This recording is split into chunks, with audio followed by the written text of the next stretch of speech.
নমস্কার, কেমন আছেন সবাই? আশা করব সবাই ভালো আছেন। আজ আবারও এসেছি নতুন আরেকটি রেসিপি নিয়ে। আজ আমি বানাবো পিৎজা। বাচ্চা থেকে বুড়ো সবাই কিন্তু এই পিৎজা খেতে খুবই পছন্দ করে। তো আজ আমি ভাবলাম যে বাড়িতেই পিৎজা বানিয়ে রেসিপিটি আপনাদের সাথে শেয়ার করি।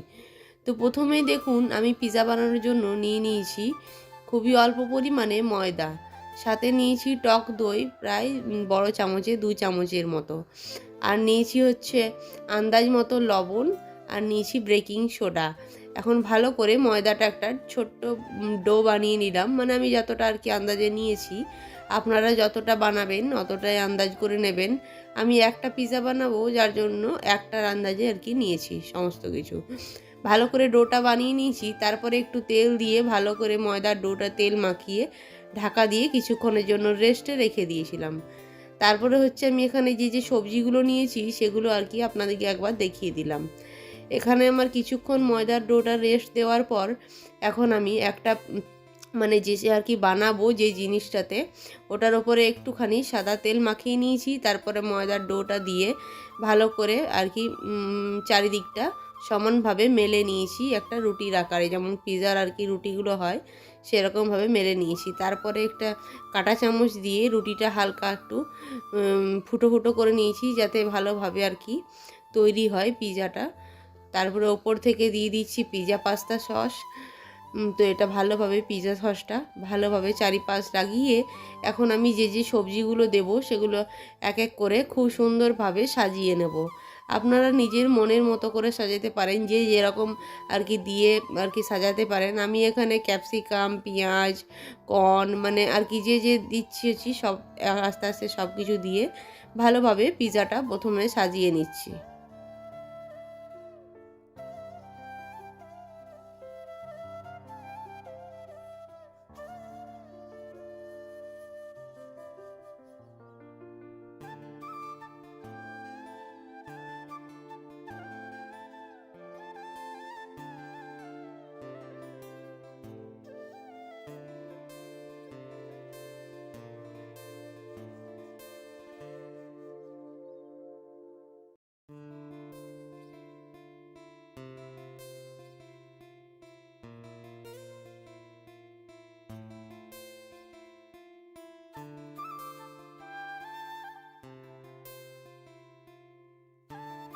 সমস্ত সবজিগুলো দিয়ে ভালোভাবে সাজানোর পর ওপর থেকে আমি হালকা লবণ আর হালকা গোলমরিচের গুঁড়ো ছড়িয়ে দিলাম, যাতে সবজিগুলোতে খুব সুন্দরভাবে লবণ আর কি ঢুকে যায়, খুব সুন্দরভাবে সেদ্ধ হয়।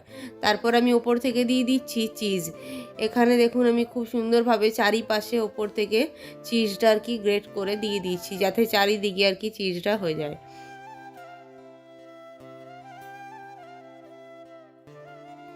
এখানে দেখুন আমার পিৎজাতে কিন্তু চিজ দেওয়া কমপ্লিট, ভরপুর করে চিজ দিয়েছি যাতে খেতে খুবই টেস্টি হয়।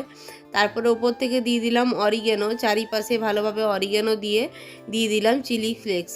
তারপরে আমি এখন পিৎজাটা বেক করার জন্য বসিয়ে দেব।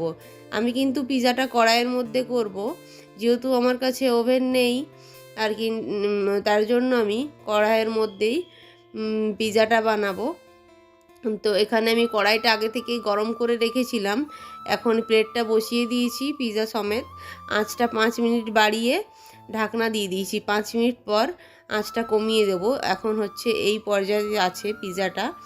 এখন আঁচটা কমিয়ে ঢাকা দিয়ে রেখে দেব প্রায় 10-15 মিনিট। তারপরে পিৎজাটা নামিয়ে দেখাবো আপনাদেরকে কীরকম হয়েছে। তো দেখুন আঁচটা আমি বন্ধ করে দিয়েছি। আর এখন হচ্ছে পিৎজাটা নামাবো। কতটা সুন্দর হয়েছে ওপর থেকে দেখেই আপনারা বুঝতে পারবেন। এখন আমি পিৎজাটা কেটে নেব। চলুন আজকের ভিডিওটা কেমন লাগলো কমেন্ট করে অবশ্যই জানাবেন।